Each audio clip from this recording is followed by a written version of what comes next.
passage. I read it often for a number of reasons since we are in relationship as community. So here the word of the Lord is expressed in John's first epistle. Beloved, let us love one another because love is from God. Everyone who loves is born of God and knows God. Whoever does not love does not know God, for God is love. God's love was revealed among us in this way. God sent his only Son into the world so that we might live through him. And this is love, not that we loved God, but that he loved us and sent his Son to be the atoning sacrifice for our sins. The word of the Lord. This time of year is very interesting because we come in September, and some of you even sooner than that if you're doing sports. We come and we bring a lot of energy from the summer. And right around this time of year, the get out of my face, I don't want to hear it attitude sinks in. And it's a challenging time.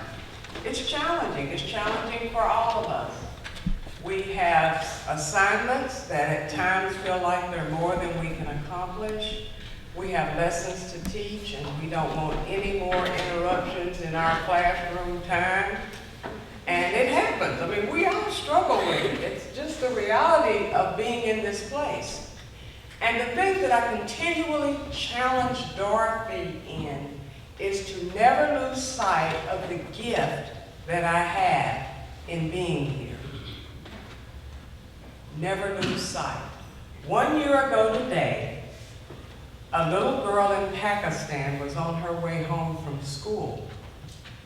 Someone stopped the bus and shot her point blank in the face.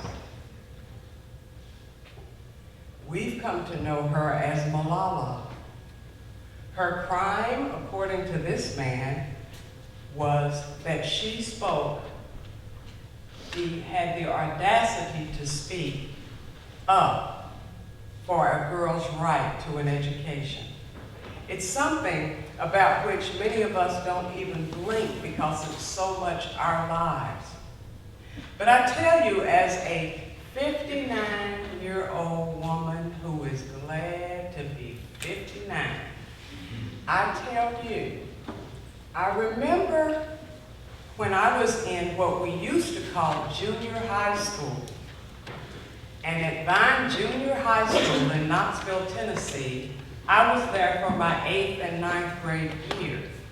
In my 7th grade year, my parents sent me to a school to work that was working to integrate, and let's just say they moved me to the 8th grade, and let's just leave it at that, to another school. So I actually returned to a segregated school in the 8th and 9th grade. But what was interesting about this is the faculty at that school were very, very progressive. They were the Maya Angelou of my day. And the history books that we had made slavery sound like something that the slaves hated to see go. It was distorted, it was wrong. It sounded as if the only thing that African Americans contributed to this country was picking cotton. Well, what this faculty did, they got together and created curriculum. And they called it ANBA, A-N-B-A, African Negro Black American. And the idea was that we were going to progress to the point that we would experience the fruits of true freedom in America. And they taught us by showing us film about an actor named Stephen Fetchit, who you may or may not have heard of, and his characterizations. They talked to us about the vaudeville character named Jim Crow. I don't know if you realize that was actually a vaudeville character, and that term then later was used to refer to segregation. And they talked to us about all of these channels of discrimination that were coming at the community. But they also taught us about George Washington Carver and Booker T. Washington and Mary McLeod Bethune and Ida B. Wells and so many strong progressive peoples. And what I found in that was a strength and a love for my own heritage. But the thing that I remember my teachers teaching me, because you see, I learned something and I would go to the extreme with it. And the thing that they kept teaching me was this: you appreciate who you are, but not at the cost of hating who someone else is. You appreciate who you are, but not at the cost of hating who someone else is. And the basic point was this, and it took me years to grasp it and learn it. Beloved, we were issued these uniforms. These were issued. None of you were there one day old saying, all right, I'll take those lips and those boobs and those feet. All right? These were issued.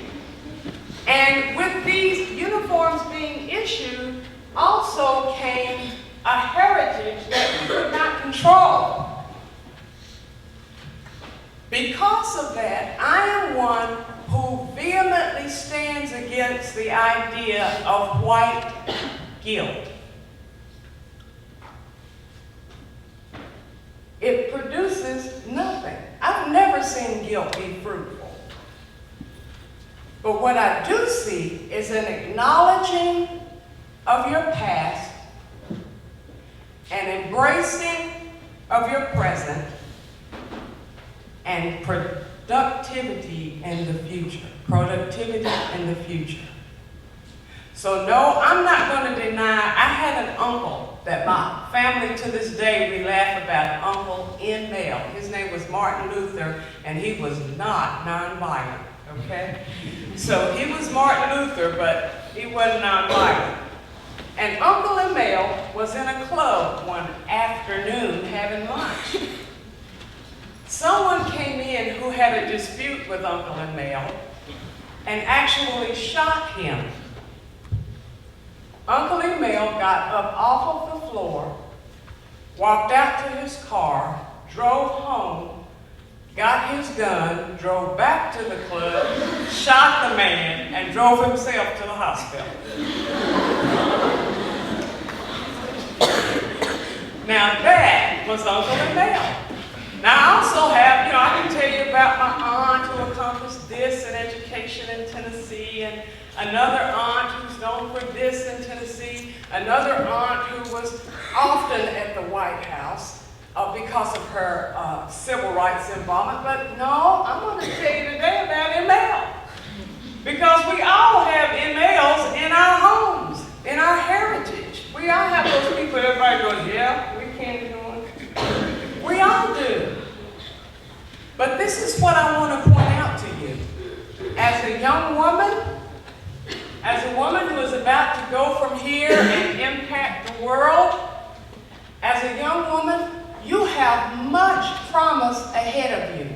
Don't let the past that was not what you thought it should be destroy your present and undermine your future. This child was going to school. What crime is going to school? But yet, it cost her. And her friends who are still in Pakistan continue to pay the cost. So, let me pull this all together, and I think you'll see my point.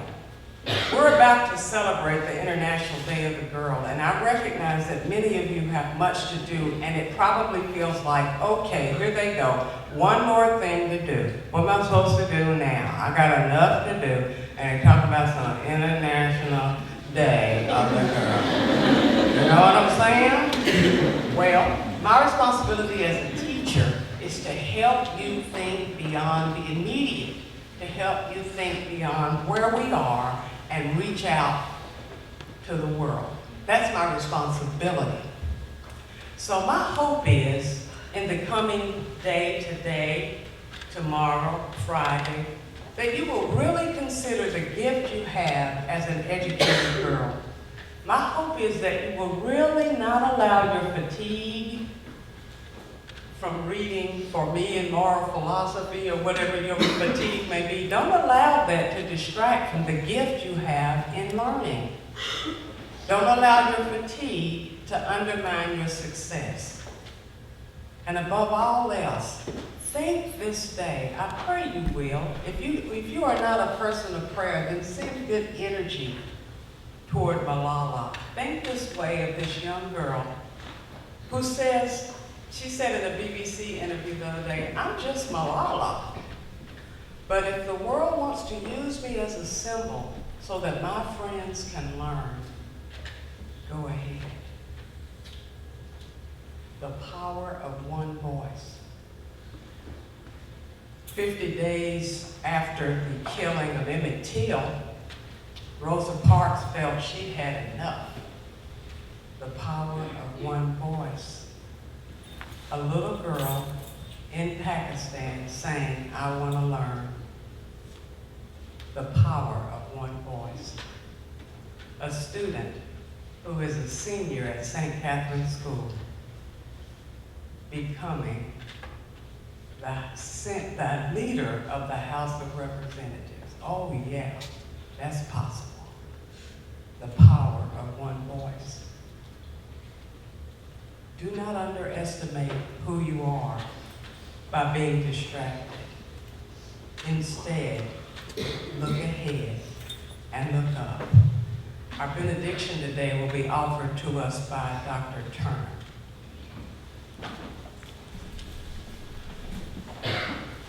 This is a poem. I didn't know this poem until yesterday. I read it to my wife last night. She cried. And I don't think it's because of the way I read it. It's called Young Apple Tree, December, by Gail Mason. What you want for it, you want for a child, that she take hold, that her roots find home in stony winter soil, that she takes seasons in stride, seasons that shape and reshape her, that like a dancer's, her limbs grow pliant, graceful, and surprising, that she know in her branchings to seek balance, that she know when to flower, when to wait for the returns, that she turn to a giving sun, that she know fruit as it ripens, that what's lost to her will be replaced, that early summer afternoons, a full blossoming tree, she cast lacy shadows, that change not frighten her, rather that change meet her embrace, that remembering her small history, she find her place in an orchard, that she be her own orchard, that she outlast you, that she prepare for the hungry world, the fallen world, the loony world, something shapely, useful, new,